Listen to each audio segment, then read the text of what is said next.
Today we're going to start standing on your mat, facing forward, with a mini band or a loop band in your hands. Now what you can do if you don't have one of these at home is use a TheraBand and tie it in a little knot or a bow about so big so that it could fit either around your knees, your feet, or your hands. Stefan's going to place his hands on the inside of the band so that it wraps around the palms and apply gentle pressure out into the band. That's going to connect the shoulder girdle. You're standing up nice and tall with your head off your shoulders. Abs are engaged, ribs are drawn down for me. And I want you to push your hips back by about 3 centimeters just to turn on the front of your body.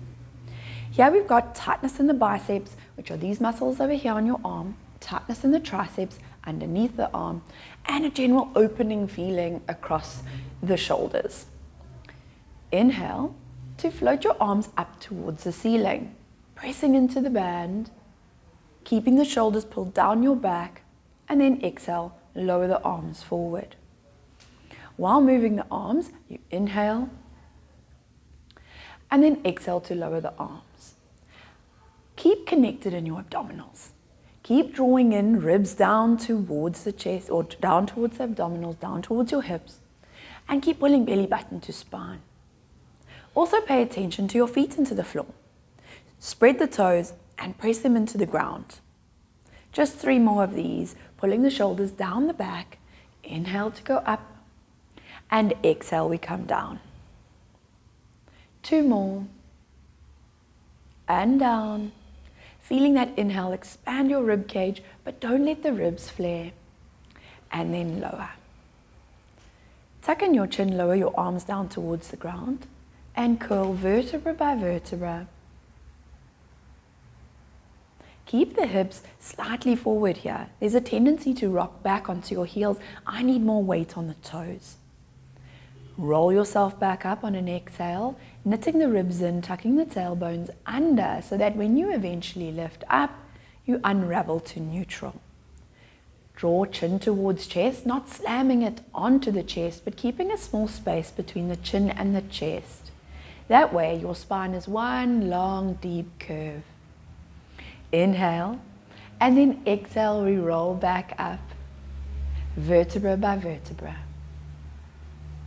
And we'll do 1 more. Drawing chin towards chest, you lower. Scooping up the abdominals, trying to pull your skin off your pants. It's far-fetched, but we're going to try nonetheless. And then lift back up, pressing into the ground with your feet. Fantastic. Now we have to do a little tricky maneuver. You're going to try and get your feet inside the band. So essentially, you're stepping into the band, but I would actually prefer the band around the arches of your foot as opposed to the ankles. If balance is a problem for you and you're worried about stumbling, you can migrate towards a wall, that's absolutely fine, or a dining room table chair and a surface just so that you feel comfortable and confident. Apply all of your weight onto the left foot and keep connected in the legs so both legs are strong. You're going to press your pelvis over to the right hand side so that you're weight bearing on that left leg. And then your arms can either go hands on hips or out to the side or holding onto the surface that you feel comfortable holding. And you'll lift the right leg up and down. Pressing the right leg away. We're turning on both sides of the glutes. So the standing leg, the support leg, is working hard, very functionally, to support your pelvis and to work your gluteus medius on that left-hand side. But then the right bum muscle is kicking that leg out to the side, so it's engaged too. So it's 2 for 1. Keep kicking. If it's too difficult with the mini band, you are welcome to do it without a band because that's also valuable. Gravity is working against you. So let's do about 5 more just to make sure that we're cooking both sides. And you're not sacrificing your abdominal stability, you're drawing in. And you're not arching your back because you're tucking your tail to make sure that you feel comfortable in the pelvis. And then last one. We move to the other side. So first stabilize, transferring the weight across to that leg. Leaning slightly over is absolutely fine, and then kick the leg out to the side. Tuck in your chin slightly, drop your ribs down, and then tuck the tail. Keep pressing through the heel of that leg, the right leg, while kicking the left leg, not forward, sideways. And slightly back is also fine. You just don't want to be using your hip flexor to kick the leg forward. You want to be using your glutes to kick it out to the side. And so we have to do quite a few on this side because we did a few on the other side while I talked and talked and talked. Good, it's supposed to be working. It's supposed to be burning. And so I think we need to do at least 6 to 7 more. Locking both legs. That's completely normal. I'm sure everybody's stumbling around. And I'd like 3 more. Ish. 2. And last one. So I'm sure you're hopeful that we're going to get onto the mat, but we're going to do another set per side. I'm going to count this time. Standing on the left leg, right leg goes out to the side. You should know the feeling you're going to get. So already you're wanting to buy into that feeling. You want to create that feeling that you got towards the end of the last set. Just scooping out that bum muscle. 4, 5, heel goes slightly back. 6, 7, do what you can. 8, 9, and last one, 10. We go over to the other side. Now the glutes are particularly forgiving, so it feels like the end of the world now and that you can't possibly do any more. Keep doing the other side. Notice the difference between the two sides, but they'll forgive you throughout the rest of the session. Last 6, standing tall, abs in. 4, 3, feel where the balance problems are coming in. Is it a foot problem or is it a hip strengthening problem? And then your last one. Fantastic. So now getting down could be tricky if the band's around your feet. You're welcome to kick the band off and then make your way to seated at the front of your mat. You're going to put your band down to one side and then hold the back of your legs, lifting your chest up nice and tall. I want you to push all 10 toes into the floor and connect your arches. So if you push your big toe into the mat, you can feel the arches connect a little bit more. Keep the pressure through the big toe throughout this exercise. And then you're going to melt your spine backwards. That just means you're rounding your back and you're lowering the low back towards the floor until the arms are straight, but you don't go further than that. In this position, you can feel the tummy muscles bulging. So can you draw in belly button to spine so that you engage the tummy? And then be aware that the neck wants to do all the work. You want to push your head slightly back and use your stomach / arms to pull you up in a C curve. Now you get to unravel the spine to straight and then you melt again. So I use the word melt because I want it to be quite dramatic and I want you to have that feeling of scooching back with a tuck in the tail. Inhale and then exhale, but you remain in that C curve as you come up and then you unravel, and there's value in that. Differentiating between the curvature, come down, bone by bone you curl. The inhale where you're sucking in your tummy to make sure that you are using the right muscles. The exhale to come back up and inhale to stand tall or sit tall. Exhale, you roll yourself down. Inhale, we hold. And exhale, using abdominal, sit up tall. Repeat. Don't be afraid of repetition because your brain is now, oh, okay, I'm used to this movement. It can revel in the last couple of reps, so we can't move on prematurely. We're still warming you up. Even though your glutes are on fire, the rest of you is not. And exhale, you rise up tall. Keep pressure through the toes. Don't forget that part. Rolling down. And up you come. Arms extend out in front of you. We're going to co-contract that bicep and tricep. So biceps on the top, triceps on the bottom. All the fingers are actually closed, one on top of the other one, and the thumb is resting on top. You melt back now, no hands to help, unless of course that feels too vulnerable and you need the hands. Come back up. Exactly the same movement, but without the assist from the hands. And curl back up. 2 more, and on the last one, you're going to make your way all the way down to the floor. And you come back up. And this is your last one, so you go down slow. We tuck the tail, and you curl all the way down. Hands move to the side of your body. reaching the palms long. You can scoot your feet towards your bottom, but not together. They mustn't touch. There must still be about a fist width between. Toes press into the ground, kneecaps are up to the ceiling. Bum bones are anchored, spine is elongated, there's a slight hollow in the lower back, and the shoulders are open, pressing down towards the floor.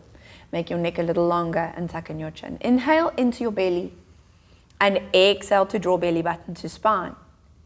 Inhale into your belly and exhale, draw belly button to spine. So for those of you who are tucking the tail, try not to tuck the tail. Just get used to breathing with a connection in your tummy that doesn't result in an imprint. Imprinting is when you push your bones into the floor, and there's a place for that, but right now, I just want you to feel what neutral feels like and what tucking in your tummy feels like without changing the shape of the bones of your back. We'll do 3 more of these inhales and exhales.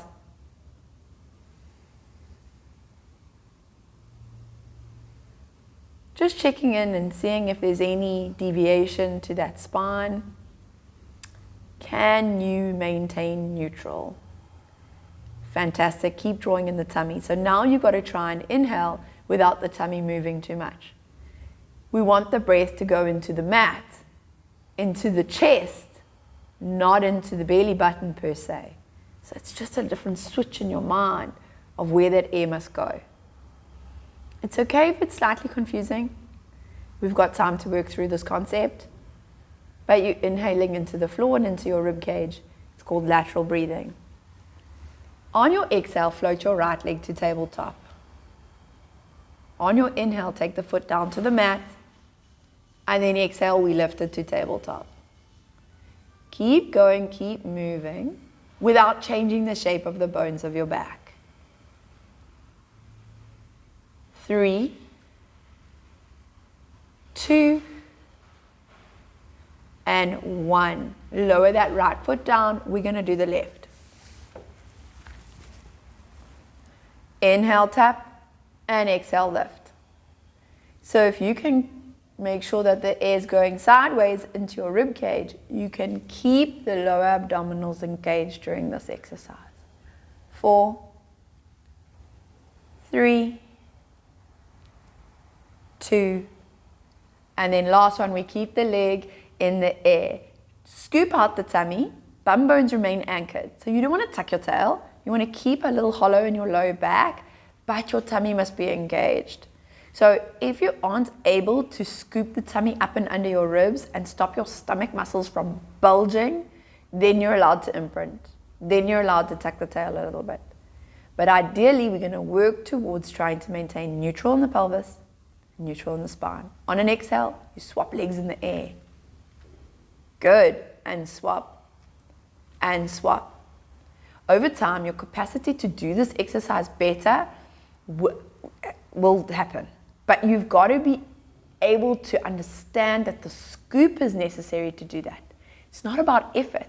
It's actually about integrity and strength.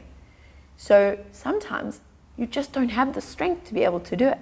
We're working our way towards it. It's okay.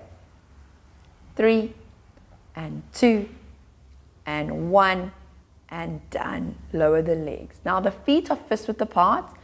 You're going to imprint the spine here. We'll curl the tailbone under, and then pick up the tailbone up, up, up, up, up, up, up, up, up. Now don't flare the knees. I want you to imagine that you've got a tennis ball between your knees here, and that you're squeezing the tennis ball. Your feet are still fist width apart. Your knees are fist width apart. You'll lower the spine down vertebra by vertebra, unraveling the pelvis.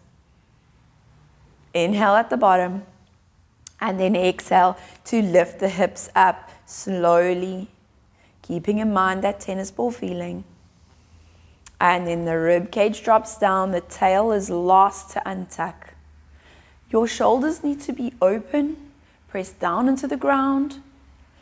And try and imagine that your rib cage and your sternum don't lift very high. The tuck is in the tail. The articulation is in the tail. You do not need to pop the chest. We curl up bone by bone, pressing the toes into the ground. Inhale. And exhale, you come down. This is another one of those, yes, 6 is okay, but 10 is just a little juicier. Inhale. Reach the arms long. Give yourself something to think about while you master these last few repetitions.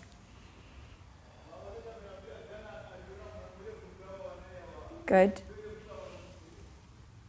Sometimes it's good to just also check in with your own body. You cue yourself. Think about your own shoulders. Maybe work your way through the spine, ticking the boxes that I've mentioned before, checking in with yourself, auditing your own movement. Last one.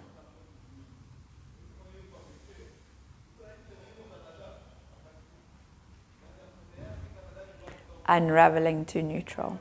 You'll take your hands now and interlace your fingers. Place your hands behind your head. Close your knees, close your feet. Touch them together. On an inhale, take your knees over to the right hand side, showing me the underside of your soles. So you're committing your knees all the way as far as you can take them without the elbows or the shoulders lifting. Pressing the head and the torso into the ground. Inhale here. And then exhale, you wrap your body back, attempting to pull the ribs down the waistline and go over to the other side. Inhale there for me. And exhale, you pull back. Over you go. Keeping the hips stacked and the kneecaps stacked. So try not to slide the thighs on one another. Continue to move from side to side at your own pace, but definitely seeking a level of stretch that you otherwise wouldn't do on your own. Reaching that leg a little longer, the top leg reaching him, and then pulling back. Only 3 more. And drag yourself back. Over you go. And we pull back. Last one. And make your way back. Great, straighten the right leg along the floor. Keep the left foot where it is. Do not straighten the left leg. Press the right heel into the ground, squaring off the pelvis. So you might feel that the left hip is slightly lifted. Can you shove the left pelvis down and long? So you're lengthening your left waistline and side body. The foot's pressed into the ground and the pelvis on the left hand side is long. You're going to scoop up your tummy up under your ribs. Inhale to prepare, lifting your elbows slightly off the floor so that they're not flat on the ground. And exhale, lift head and chest into a chest lift. Scoop up the tummy and then lower yourself back down. Inhale here at the bottom and exhale, lift head and chest. Inhale and exhale, you come back down. Keep pressing your right heel into the ground and continue with that breathing pattern. It's a double breath cycle. So there's that inhale moment, that pause, a little bit of drama. Exhale up. You inhale to accentuate the scoop if possible. Exhale to go down. 3 more. Pulling yourself up. And down. Just another 2. And then we change it a little bit. Lower. On your last one, you stay up. Rotate to the left. Inhale, center. Go left again. I tricked you. Center. 3. And back. 4. And back. We'll do 6. And back. And last one. And then back to center. And lie down. Good. You're going to take your hands into a T for me, palms up.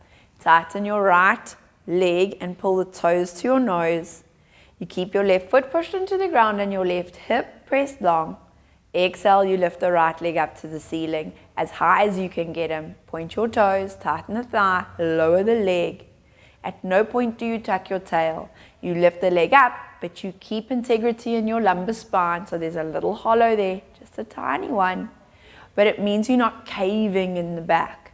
You continue to lift and lower.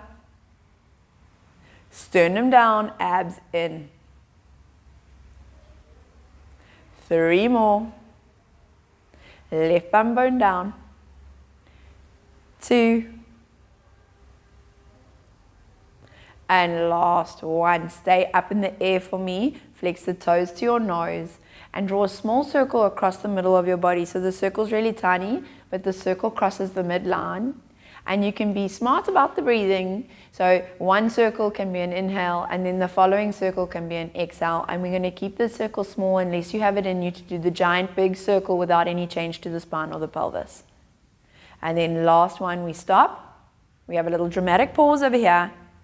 And we change direction again with that inhale and then an exhale.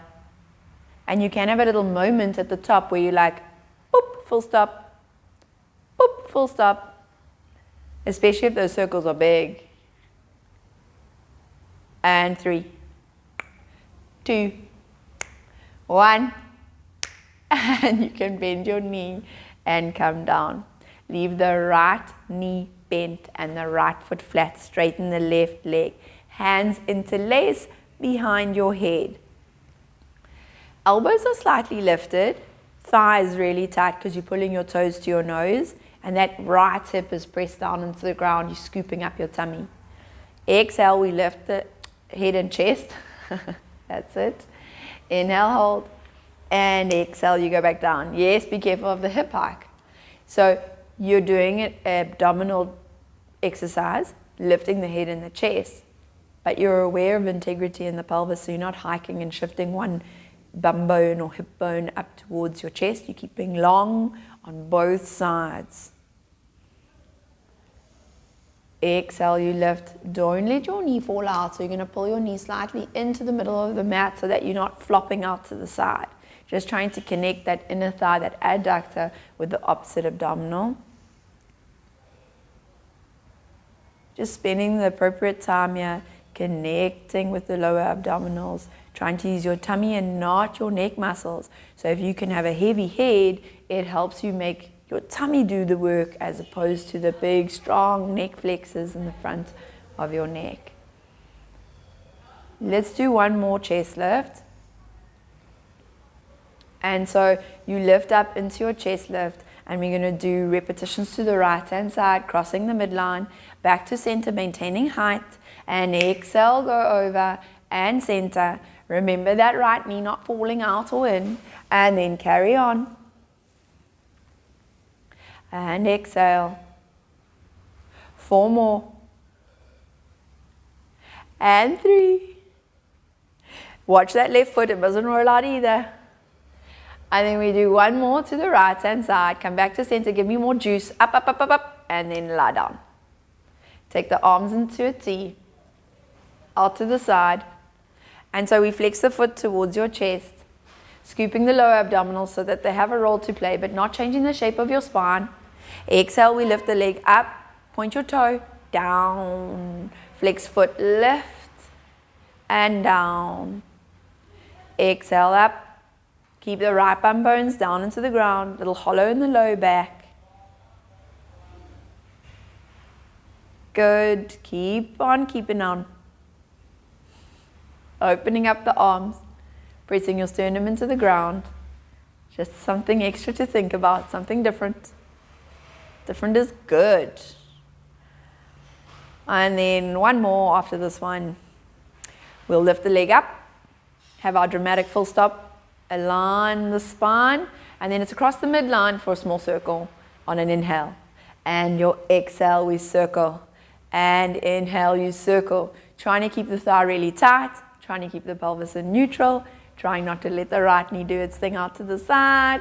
So keep moving in your circle, and your circle can be big or small depending on how much integrity you have and stability you have. 2 more in this direction.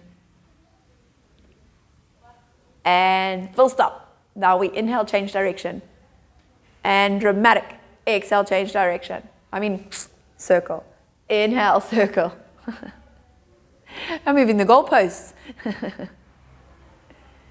Take note of your circles. Have you left an entire quadrant out? Is your circle even? 4, 3, 2,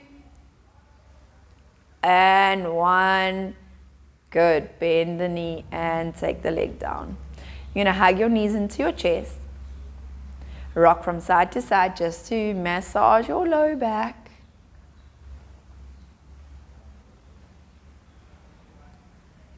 Tuck in your chin. And then rock forward and back to build momentum. For some of us, rocking forward and back doesn't feel comfortable because of stiffness in the low back. So if that's you, it's okay. You can make your way to seated. You're going to take your legs out in front of you for me. And open the legs out the width of the mat. And then have your arms out in front of you. And you tuck in your chin to melt your spine forward, pressing your hands to or past your heels if you can. In this spine stretch position, we want the neck part of the rest of the spine. So your curve must be as even as possible. The chin is in towards the chest, but there's a little bit of space as if you're holding onto a tennis ball there. You're going to try and draw your shoulders down your back and lengthen the arms with co-contracted bicep and tricep. The feet are pulled towards your chest and your quads are nice and tight. You'll take an inhale here, trying to find a little bit of extra length. And then on your exhale, you roll yourself back up to seated, stacking the bones. Inhale.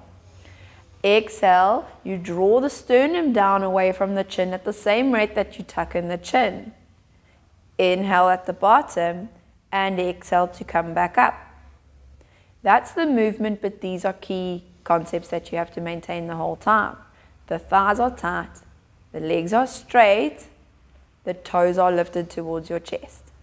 Come back up. If your hamstrings are really tight and you can't sit straight like this, you can bend your knees. So you're allowed to bend the knees to get the spinal benefit. So bending the knees for me, Stefan, just to show us. And then that way, when you curl down and forward, you're going to get that curve in the spine. And when you come back up, it's possible to unravel the curve to straight. That's as important as getting the flexion in the spine, is finding neutral coming back up. We want to get this low back to dent in, even if it means leaning back a little bit more, further than you think, and showing your brain this position, tucking in and rolling forward, getting out of the seat, really trying to use your tummy muscles to compress you forward, inhale, and then exhale to stack the bones into an appropriate lumbar curve. Even if your rib cage knits in and you're leaning back slightly, that's good for you. And then we go forward, inhale, and exhale, you come back up. Good. Sternum goes down as you roll forward. So that's the chest. Almost on your exhale, you get rid of all the air. And we come back up to seated. Well done. Grab your little yellow band, the band of death. Put your feet into the band. And then pull it over the knees for me. I want you to lie down on your mat. We'll go on your right-hand side. But it's probably best to just face the screen so that you can see what's happening. We'll take one arm overhead, and then you stack your hips as well as stacking your shoulders. You can have your left hand either on the floor in front of you, palm down, to give you something to push against, or if you need the feedback, you put your hand on your pelvis and you press the hip long. We want a house for your mouse underneath. So if you can create space on the underside of your waistline so that you could fit a little something under here. And then you squeeze the glutes, but your feet are going to be in line with the rest of your spine. If you squeeze your heels together, it'll give you a little bit extra. On an exhale, you lift your knee. Now, you don't really need the band. You can get away without it. Come down. Because if we do enough repetitions, lifting the knee, you're going to get the right feeling in the right place. So to ensure that you get the right feeling in the right place, you want to drag your kneecap forward and lift. at the same time. It's like you're sliding it forward and lifting it up, and that'll stop you from rolling back. A lot of the time we roll back because we want to feel successful. We want to feel like we're getting the height that we imagine we can get. So rolling back is just a little bit of compensation in order to feel a bit better about the movement. When the band is on, getting that height is hard. It gets harder and harder as you go higher because it's making the band taut. So if you're not able to get very high, I would recommend taking the band off and working towards adding the band rather than just drawing down at the low ends of this movement. And I've spoken enough, so now your bum is really cooked. We're going to rest the knee on knee and lift the heel up. So when the heel is lifted, you'll notice that your hips bias to moving forward. Pull them back instead and stack them here. On an exhale, you lift, letting the foot lead the way. So the knee's dragging behind. The more internal rotation you can get in the hip socket here, the better. So how you could run away from the work would be if you drop this heel, but we're not going to do that. You're going to keep the hips stacked and long. Remember that waistline, pushing it away. And we're just trying to get enough done. So if enough for you is 8, great. If you can fit in 15 to 20 before feeling like this muscle's fatigued, that's also fine. Pulling the ribs long, or the waistline long, and the ribs in. The neck is relaxed on your arm. Last 2, and then last 1. So now we're going to add a bit of flair. So we're going to do a sequence of movement that combines those 2 concepts we just did. First, you clam, lifting the knee up. The heels are touching. Then mid-air, you move the heel up and the knees dab. Then you dab the heels, and so you'll go. It's like a little can. You're moving at pace, and I like to say it's very flamboyant. You do it quite dramatically and keep going, but you want to keep long in your waistline. Go, team, go. And at least everyone's in the same space. Everyone's in the same position, except me. I feel nothing. Last 3, and 2, and 1, and done. Yay. 2 sides to every story. Roll over.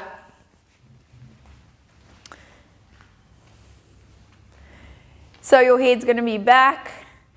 Your hips are stacked. Ribs are in. Abs are closed. Heels are stuck together.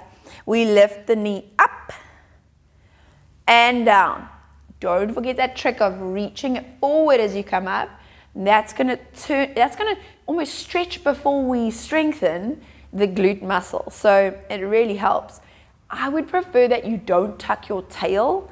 That happens quite often where people recruit the glute in a posterior pelvic tilt. Can we rather dab the bum back as if you're pulling the bone into the back of the joint, and then you'll get even more. So if you can pull your pelvis back and dab your bum and then drag your kneecap forward, it sounds counterintuitive, but you're trying to make your femur, the leg bone, longer on both ends.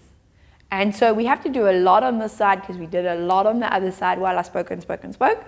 But you're going to keep your head back, your ribs closed, your abs in, your hips stacked, and we're going to work our way through your body, just making sure that everything is working as much as humanly possible. The heels are stuck together, the knees dragging up and down. If you're the kind of person that lands up rolling a lot and you can't feel that you're rolling, you can try and execute this against the wall, having maybe a cushion here and trying to not press into the cushion so that it encourages you to work the right muscles. And so I'm happy with 3 more. You happy with 3 more? 2. And your last one. And then you'll lift the foot up, remembering internal rotation tends to shift your hips forward, so that top hip's going to roll back, and then you lift, keeping the knees working this column here. So you're going up and down, not forward and back. It's up and down.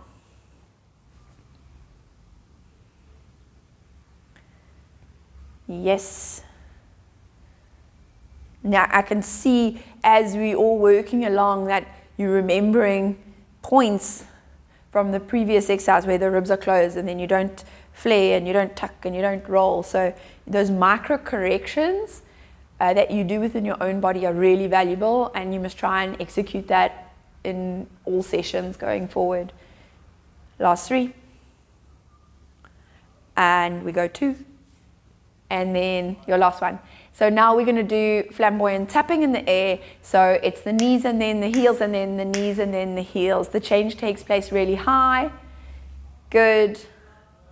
And it might not look exactly like this, like your version might be a permutation of this, but the movement and the dynamic movement and the fact that you're keeping the leg in the air and the work is being done is good enough for me. But keep the pelvis still if possible, and you'll work a little harder.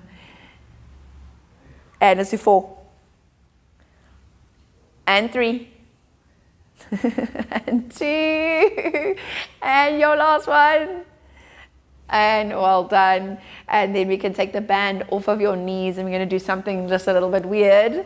The glutes have worked hard, and we're going to release them. So we're going to stay on the left bum. And no, so sit up, and you're going to just rock and roll on that bum like you. It's quite strange, but worthwhile. So maybe you want to do this in the privacy of your own home. Hopefully you are. And then we do the other bum cheek as well. So you're just rocking over that muscle. And it should feel good. And then lie down on your back. You're going to cross your left foot over your right knee. And if that's a stretch for you, great. But if you aren't feeling that stretch, then let's lift to tabletop and interlace the fingers around your thigh, your right thigh. But you do need to make sure that your shoulders and your neck are happy. So we might need a pillow or cushion underneath your head here, just to keep, so you can rest on my palm there, just to keep alignment. Open the shoulders, relax the shoulders, and breathe. So if this is needed for you, you must remember going forward that a book or a pillow might be useful on hand.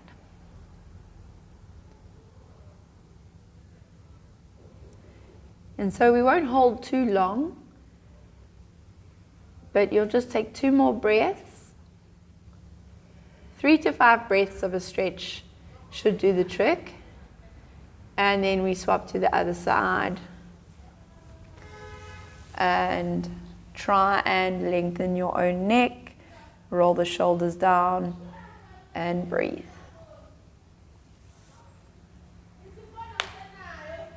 Taking the time that's needed. Don't rush ahead. Just focus on your breath.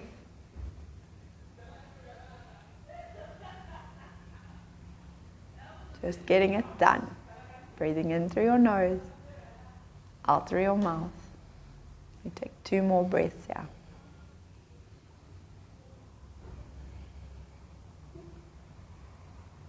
Go ahead and lie on your tummy for a back extension.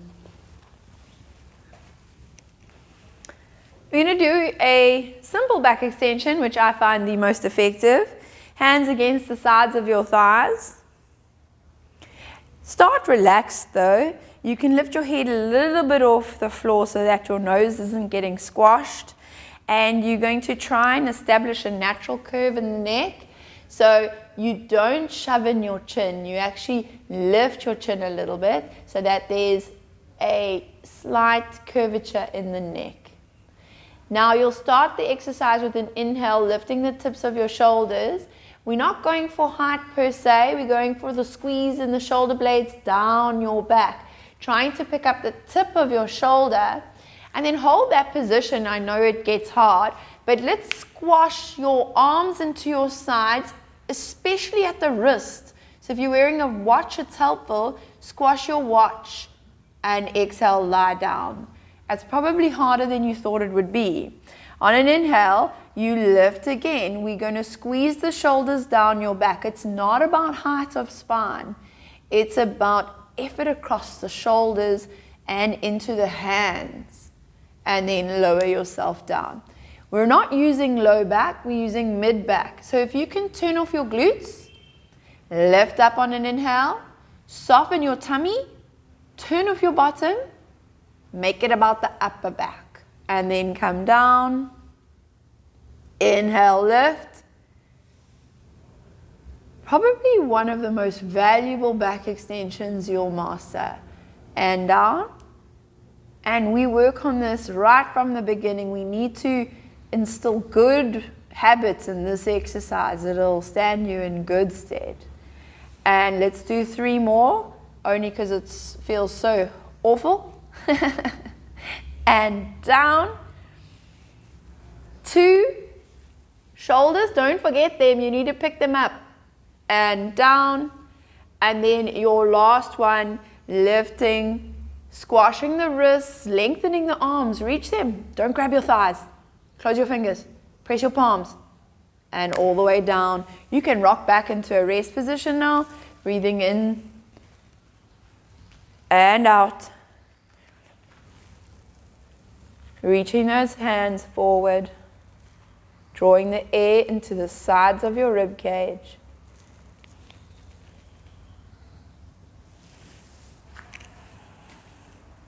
Roll up to 4-point kneeling. And make your way onto your back, lying down. There's a softness in the body. Legs can be bent or straight, whatever suits you. Relaxing into your shoulders, into your hips, into your ankles. Inhale. And sigh it out.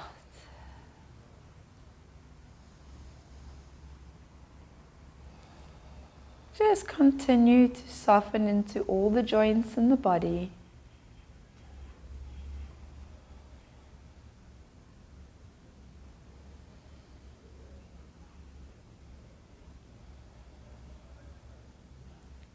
Carry on, breathing in through your nose and out through your mouth.